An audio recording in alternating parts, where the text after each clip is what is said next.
कहानी शुरू करने से पहले मेरी आपसे रिक्वेस्ट है कि चैनल को सब्सक्राइब ज़रूर कर लीजिए और वीडियो को कमेंट और लाइक ज़रूर कीजिए। तो चलिए देखते हैं आज की कहानी।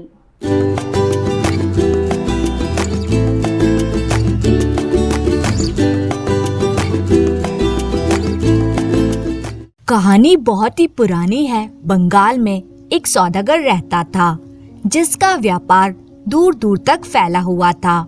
सौदागर के पास 12 समुद्र के जहाज थे।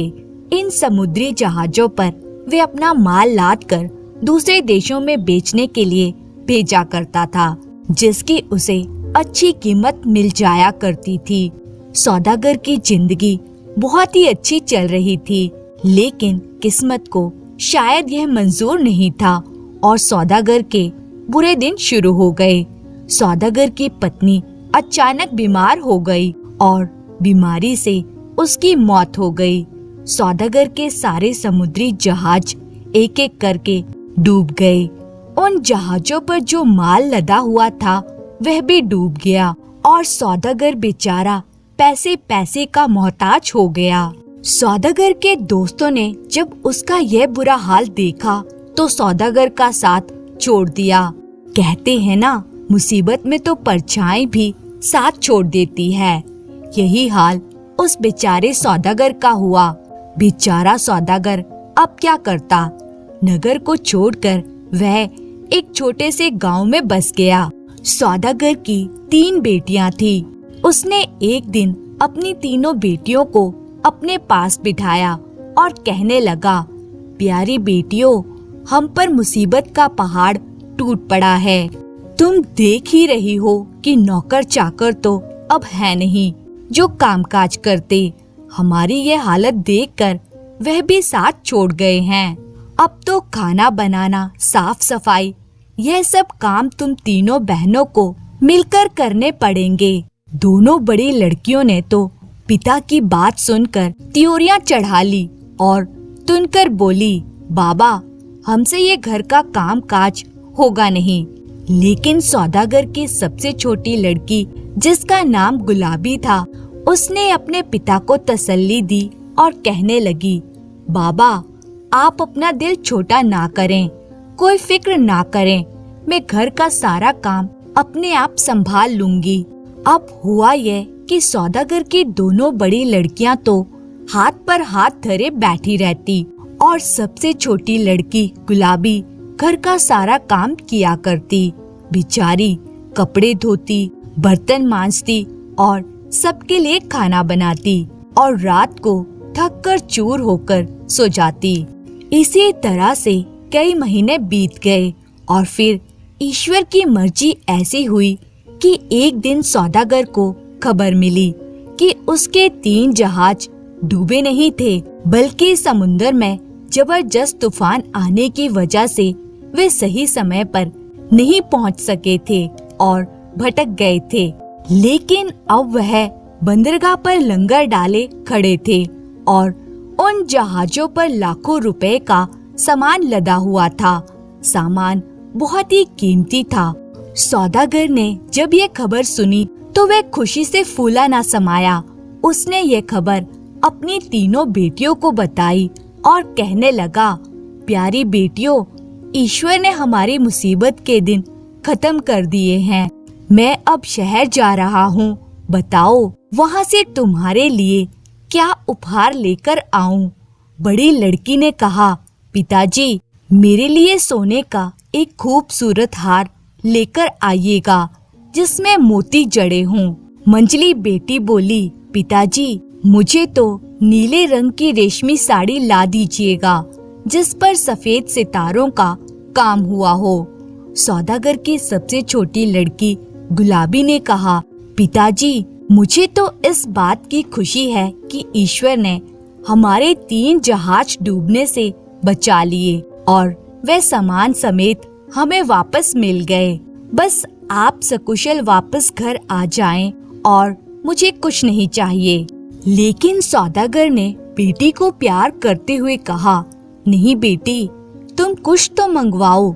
गुलाबी ने थोड़ी देर सोचा और फिर बोली, अच्छा पिताजी, अगर आपकी खुशी इसी में है तो फिर मेरे लिए गुलाब का एक फूल लेकर आइएगा, जिसकी भीनी भीनी महक से मेरा मन प्रसन्न हो जाए। दूसरे दिन सौदागर ईश्वर का नाम लेकर शहर रवाना हो गया। शहर पहुंचने के बाद सौदागर ने अपना सारा माल वहीं की मंडी में बेच दिया और लाखों रुपए का मुनाफा कमाया। जब सारा माल बिक गया और सौदागर को समय मिला तो वे बाजार में अपनी बेटियों के लिए उपहार खरीदने गया। सबसे पहले उसने अपनी बड़ी बेटी के लिए एक सोने का हार खरीदा। उसके बाद अपनी मंझली बेटी के लिए एक रेशमी साड़ी खरीदी। अब सौदागर अपनी सबसे छोटी बेटी के लिए गुलाब का फूल खरीदने के लिए बाजार में घूमने लगा। लेकिन अजीब बात यह थी कि सारा दिन ढूंढने पर भी बाजार में गुलाब का फूल कहीं नहीं मिला। अगले दिन सौदागर ने फिर से बाजार में गुलाब का फूल ढूंढने की कोशिश की। देखते ही देखते आसमान में काले काले बादल घेर आए और फिर मूसलाधार बारिश होने लगी। सौदागर बारिश से बचने के लिए इधर उधर कोई आसरा ढूंढने लगा, मगर हर तरफ सन्नाटा छाया हुआ था। ढूंढते ढूंढते सौदागर को कुछ ही दूरी पर एक आलीशान मकान नजर आया। सौदागर भागता हुआ वहां पहुंच गया। वह मकान इतना ऊंचा था कि मानो आसमान से बातें करता था। बारिश से बचने के लिए सौदागर इस मकान में दाखिल हो गया। सौदागर जब मकान के अंदर पहुंचा तो क्या देखता है कि एक बहुत बड़े कमरे में बहुत ही कीमती कालीन बिछी हुई है और कई पलंग भी पड़े हुए थे। सौदागर वहां आराम से बैठ गया और सोचने लगा, लगता है ये किसी राजा का महल है। करीब 1 घंटा सौदागर वहां पर बैठा रहा, लेकिन बारिश थी कि थमने का नाम ही नहीं ले रही थी। अब सौदागर को भूख भी सताने लगी थी। अचानक वह क्या देखता है कि उसके सामने एक मेज पर कई तरह के पकवान सजे हुए थे। उन पकवानों की खुशबू से सौदागर की भूख और भी तेज हो गई। बस फिर क्या था, सौदागर ने पेट भरकर खाना खाया और ईश्वर का ध्यान किया। इतने में बारिश बंद हो चुकी थी। अब सौदागर उठा और सोचने लगा कि अगर मकान का मालिक मिल जाता तो वह उसका धन्यवाद करता। सौदागर ने मकान का कोना कोना छान मारा, लेकिन उसे वहां पर कोई आदमी तो क्या, कोई पक्षी भी नहीं मिला। इस बात पर वह बड़ा ही हैरान हुआ। आखिर वह निराश होकर बाहर निकलने के लिए दरवाजे की ओर बढ़ा ही था कि दरवाजे के दाईं तरफ उसने देखा कि एक बगीचा लगा हुआ था, जिसमें तरह तरह के फूल खिले हुए थे और एक जगह गुलाब के फूल भी लगे हुए थे। सौदागर गुलाब के फूलों को देखकर खुशी से उछल पड़ा और वह लपक कर वहां पहुंच गया। अभी वह गुलाब का फूल तोड़ने ही वाला था कि तभी उसके पांव के नजदीक एक सांप फुंकारता हुआ दिखाई दिया और वह आदमी की आवाज में बोलने लगा, क्यों भाई सौदागर, भलाई का बदला तुम बुराई से दे रहे हो। मैंने तो तुम्हारे लिए अपने महल के दरवाजे खोल दिए और तुम्हें इस तूफानी बारिश में आसरा दिया। तुम्हें भूख लगी तो खाना खिलाया, हर तरह का आराम पहुंचाया और अब जाते हुए तुम मेरे फूल तोड़कर ले जाना चाहते हो। सौदागर घबरा गया कि एक सांप मनुष्य की बोली कैसे बोल सकता है। उसने घबराकर जवाब दिया, नहीं नहीं नागराज, ऐसी बात नहीं है। मैंने तो मकान के मालिक को बहुत तलाश किया, सारे कमरे छान मारे थे, लेकिन मुझे यहाँ पर कोई नहीं मिला। मुझे तो अपनी छोटी बेटी के लिए सिर्फ एक गुलाब का फूल चाहिए, अगर आप दे दें तो। नागराज ने सौदागर की बात काटते हुए फुंकार कर जवाब दिया, बस भाई सौदागर, अब ज्यादा बढ़ चढ़कर बातें मत बनाओ।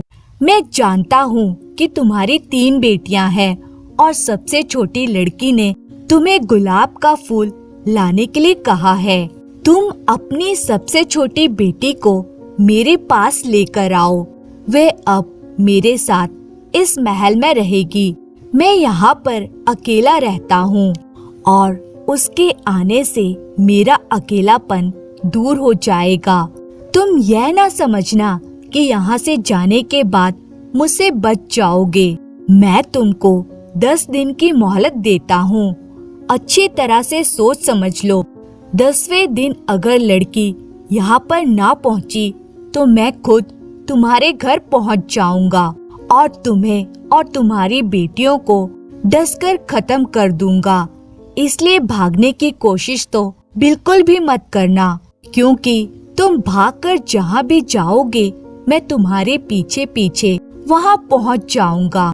बेचारा सौदागर नागराज की बात सुनकर हक्का बक्का रह गया और रोता पीटता वहाँ से अपने गांव रवाना हो गया।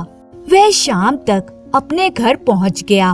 घर पहुँचने के बाद उसने अपनी दोनों बड़ी बेटियों को सोने का हार और रेशम की साड़ी दे दी। उसके बाद वह गुलाबी की तरफ देखकर रोने लगा। गुलाबी ने पूछा, बाबा क्या बात है, आप रोते क्यों हैं? बेचारे सौदागर ने नागराज का सारा किस्सा उसे सुनाया। पूरी बात सुनते ही गुलाबी की बहनों ने गुलाबी को कोसना शुरू कर दिया। कहने लगी, और फरमाइश करो गुलाब के फूल की। हमारी तरह तुम भी सोने का हार या साड़ी मंगवा लेती तो फिर यह मुसीबत हम पर ना पड़ती। अब क्या होगा? इधर गुलाबी ने अपने पिता को तसल्ली देते हुए कहा, बाबा आप बिल्कुल भी चिंता ना करें। आप मुझे नागराज के पास छोड़ आएं।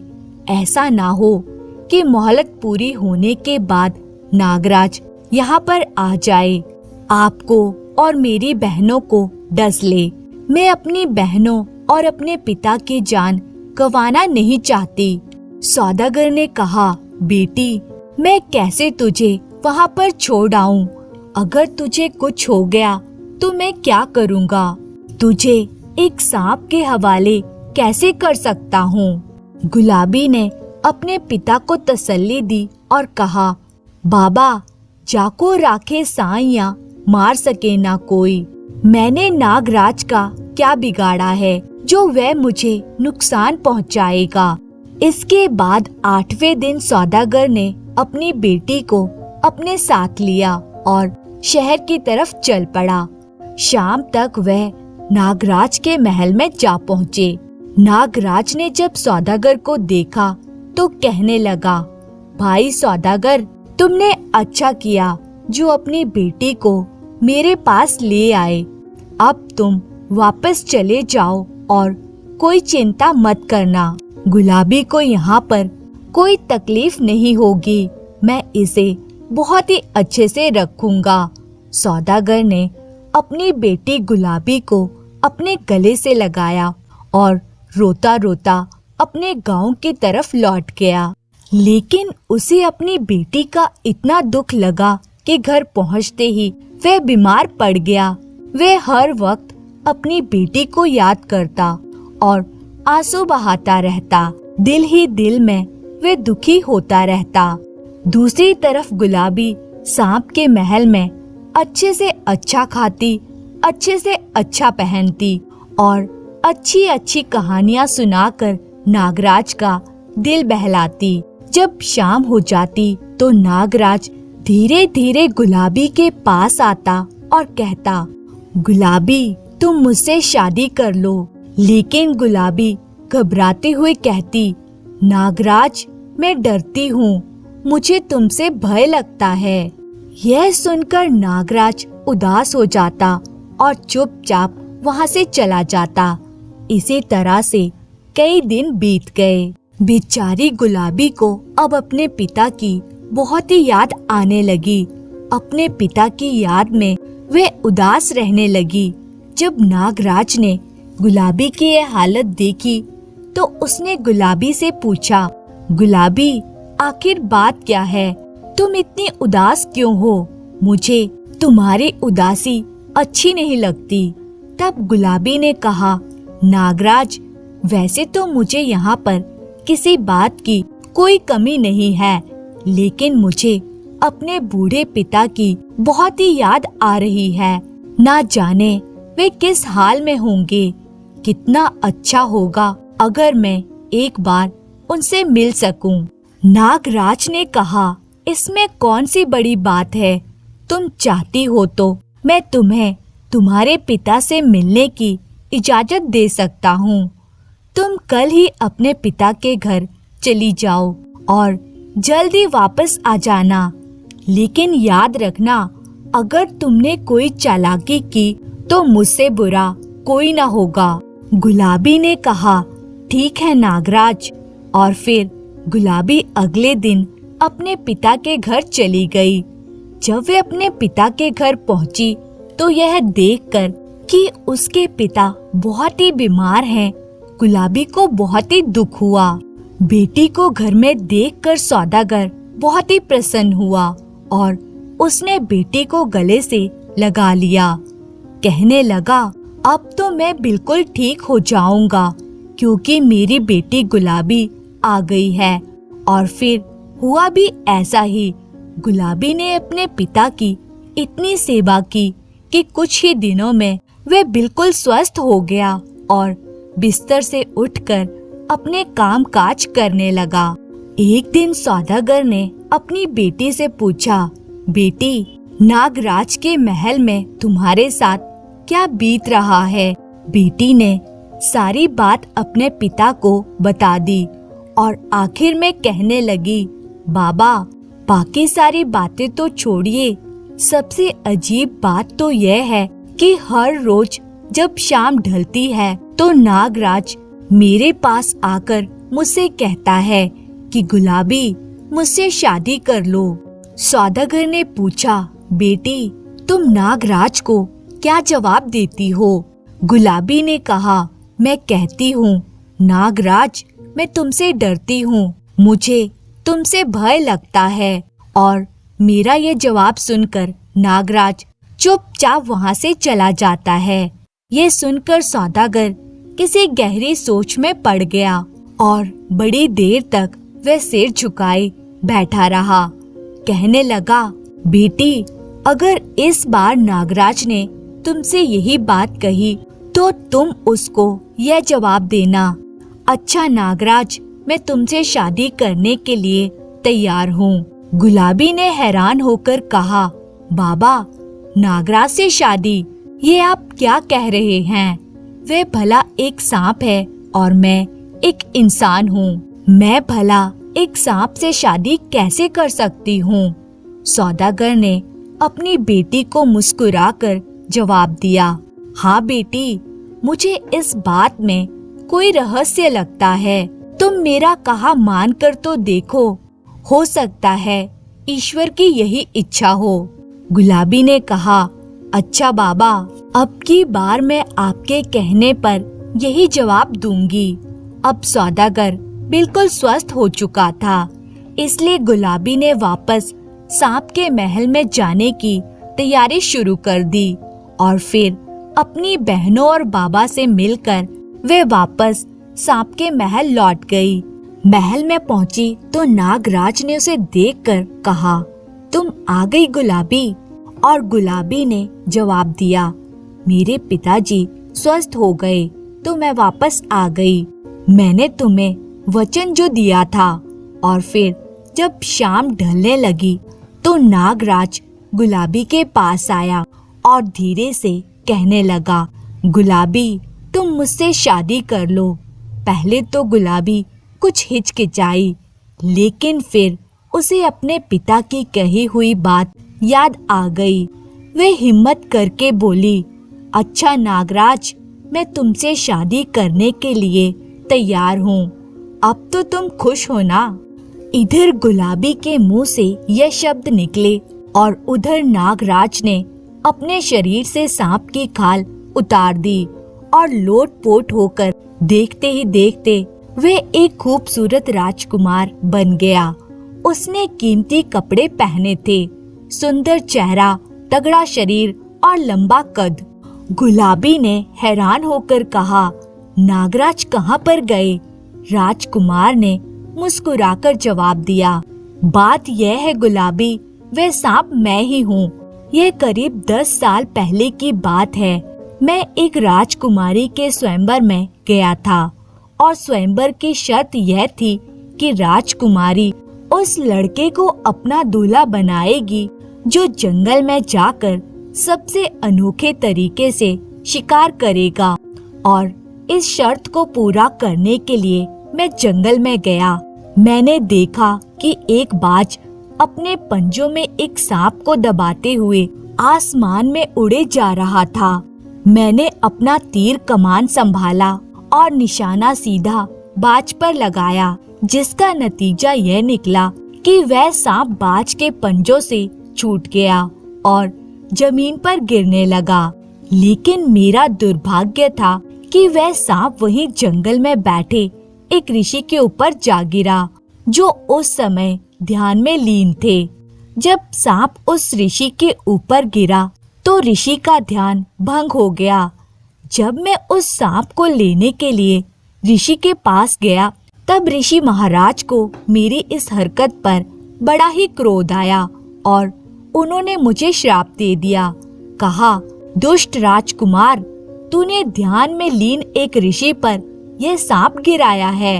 मैं तुझे श्राप देता हूँ कि तू भी इस समय एक सांप बन जाए।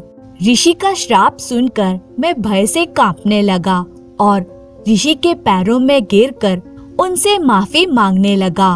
और मैंने ऋषि को सारी बात बताई कि जो भी हुआ वे अनजाने में हुआ है, क्योंकि राजकुमारी के स्वयंवर की शर्त इसी तरह की थी और यह सब मैंने राजकुमारी से शादी करने के लिए किया था। मेरी बात सुनकर ऋषि का क्रोध शांत हुआ। तब उन्होंने कहा, राजकुमार, मेरा श्राप खाली तो नहीं जा सकता, लेकिन मैं तुम्हें इस श्राप से मुक्त होने का उपाय बता सकता हूँ। और वह यह है कि सांप बनने के बाद जिस दिन कोई लड़की अपनी इच्छा से तुमसे शादी करने को तैयार हो जाएगी, उसी दिन तुम श्राप मुक्त हो जाओगे और फिर से एक राजकुमार बन जाओगे। आज तुमने मुझसे शादी करने के लिए हामी भर दी, तो मैं फिर से एक राजकुमार बन गया। गुलाबी राजकुमार को देखकर बहुत ही प्रसन्न हुई। इसके बाद राजकुमार गुलाबी को लेकर अपने राज्य में गया, जहाँ पर उसके माता पिता भी थे। वे लोग राजकुमार को देखकर बहुत ही प्रसन्न हुए और फिर बड़े ही धूमधाम से गुलाबी और राजकुमार की शादी कर दी गई। कुछ दिनों के बाद गुलाबी और राजकुमार सौदागर से मिलने के लिए उसके गांव गए। सौदागर यह देखकर बड़ा ही खुश था कि उसकी बेटी अब एक राज्य की रानी बन चुकी है और इस तरह से वे सब एक सुखमय जीवन बिताने लगे। धन्यवाद।